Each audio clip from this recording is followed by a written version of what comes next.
No vídeo de hoje, Cuidado com Simei, um texto escrito pelo pastor João Pereira de Andrade Silva e publicado no jornal Mensageiro da Paz em março de 1976.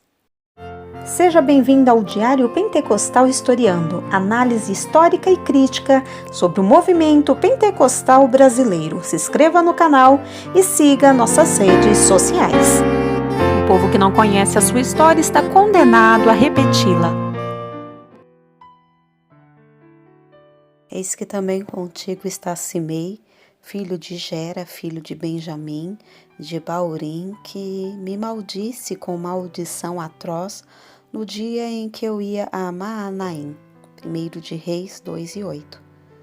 Temos comentado alguma coisa a respeito dos exemplos deixados por muitos vultos que formam o panorama humano do Velho Testamento. A Bíblia diz que tudo que dantes foi escrito, para nosso ensino foi escrito. Romanos 15:4. Falaremos de um personagem cujo procedimento não foi nem é recomendável. Apesar disso, não deixa de apresentar lições para a nossa vida espiritual, principalmente para aqueles que desejam servir ao Senhor, guardando o mistério da fé em pura consciência. Vamos considerar alguns aspectos da vida de Simei, filho de Gera de Baurim, o homem que amaldiçoou Davi, o grande rei de Israel. Simei era da tribo de Benjamim, israelita, portanto. Não possuímos informações se era ou não da casa e família de Saul. Pelo seu modo como agiu, nos deixa a impressão de que era um saudosista, pois ao amaldiçoar Davi, disse: "O Senhor te deu agora a paga de todo o sangue da casa de Saul, em cujo lugar tens reinado. Já deu o Senhor o reino na mão de Absalão teu filho, e eis-te agora na tua desgraça, porque és um homem de sangue." 2 Samuel 16:8. Simei, como muitos em nossos dias, não tinha revelação ou visão das coisas espirituais. Não aceitava nem se incomodava com a direção de Deus, pois se atentasse para essas coisas, saberia como o general Abner e outros que o Senhor havia escolhido e ungido a Davi para que reinasse sobre todo Israel. Davi não era um usurpador, mas um homem chamado e constituído por Deus.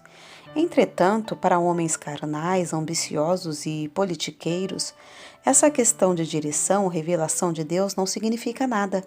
Os Simeis não atentam para o fato de que, na obra de Deus, devem prevalecer a direção e revelação do Senhor.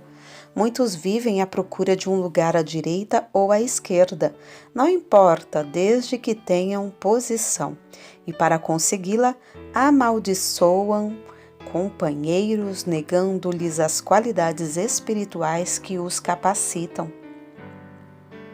São como Simei, não reconhecem a unção nem a direção de Deus. Simei foi injusto, cometendo grande erro ao chamar Davi de homem de sangue, porque Saul foi muito mais sanguinário do que Davi. Se não, vejamos entre outros os fatos seguintes. Quando Saul for avisado pelo seu criado Doeg e do que o sacerdote Aimeleque havia dado a Davi e aos seus homens, os pães da proposição e a espada que pertencera a Golias, o gigante, aliás, tomada pelo próprio Davi, porque Saul não tivera coragem para enfrentar o gigante. Saul fora avisado de que Davi estivera com o velho sacerdote Aimeleque. Isto foi bastante para que o rei Saul fosse interpelar o sacerdote e ordenasse a morte de 85 homens que ministravam perante o Senhor. Virai-vos e matai os sacerdotes do Senhor, porque também a sua mão é com Davi, e porque souberam que fugiu e não mo fizeram saber. Porém, os criados que constituíam a segurança pessoal do rei não quiseram estender as suas mãos para remeter contra os sacerdotes. Então se virou Doeg o Edomeu, que arremeteu contra os sacerdotes e matou naquele dia 85 homens que vestiam o éfode de linho. Também a Nobe, cidade destes sacerdotes, passou ao fio da espada, desde o homem até a mulher, desde os meninos até os de mama. 1 Samuel 22, do 17 ao 19. Sem motivo que justificasse vingança tão ignominiosa, Saul ordenou uma verdadeira chacina, pois além dos 85 homens ungidos, sacrificou todos os habitantes de uma cidade, incluindo as criancinhas de mama. Então, o saudosista Simei não tinha razão para dar a Davi o qualificativo de homem de sangue. Davi realmente havia derramado o sangue, mas não o sangue inocente. Porém, em guerras do Senhor para a defesa e consolidação territorial do seu povo, o povo de Deus, e ele derramou sangue, porém em lutas sérias e leais. Há, todavia, outros ângulos que devemos considerar. Os criados de Saul, que eram israelitas, não quiseram estender suas mãos contra os sacerdotes ungidos do Senhor. Tiveram temor, respeitando a unção. O Doeg, entretanto, que era edomeu, descendente de Esaú, alheio às promessas de Deus, arremeteu contra os sacerdotes e o matou. Sob outras formas, há em nossos tempos os doegues, homens que não têm o temor de Deus, estranham a doutrina e princípios que norteiam a vida e modus operandi da igreja e do ministério. Esses estão sempre dispostos a usar a espada da língua, a calúnia ou pressupostos discutíveis contra os sacerdotes ungidos do Senhor. Doegues, não se esqueçam de que Deus cuida da sua obra. Enquanto o rei Davi estava firme no trono e a nação gozava paz, o Simei não se manifestou. Quem sabe até visitava a corte, dando suas opiniões. Entretanto, bastou que Davi sofresse o impacto da revolução do filho Absalão, que o obrigou a deixar o governo e o trono, para que Simei aparecesse exteriorizando todo o fel do sentimento, do fingimento e da deslealdade. Não passou diretamente para o lado dos revoltosos, mas achava que eles tinham razão, que estavam certos, como muitos fazem em nossos dias. Não se unem aos Absalões, porém, lhes dão cobertura indireta, achando que aquele que possui o governo é mau administrador, conivente com pecados e outras coisas. Simei, Simei, Deus está vigilante. O Simei, filho de Gera, cometeu muitos erros. Por exemplo, se enganou quando afirmou: já deu o Senhor o reino na mão de Absalão, teu filho.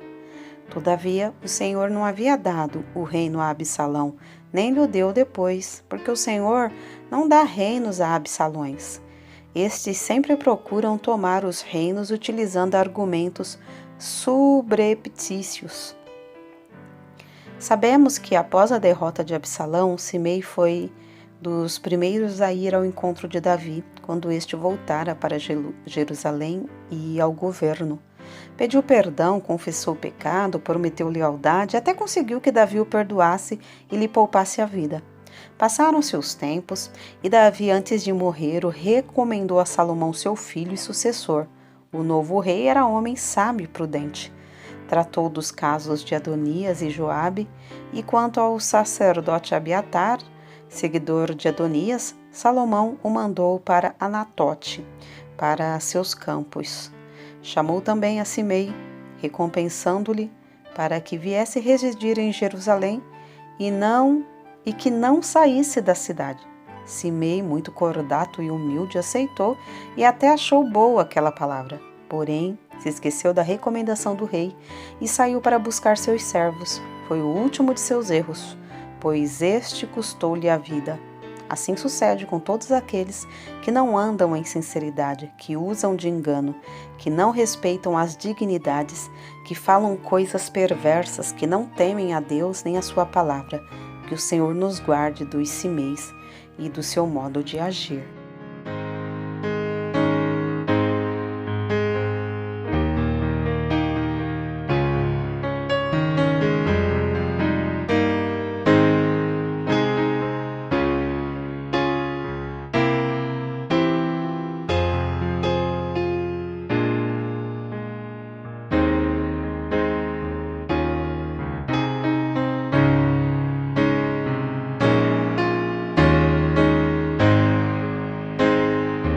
porque nada podemos contra a verdade, senão pela verdade. Segunda carta aos Coríntios 13:8. Se você gostou do conteúdo deste vídeo, se inscreva no canal, deixe o seu joinha, compartilhe e ative o sininho para receber do YouTube as notificações dos novos vídeos.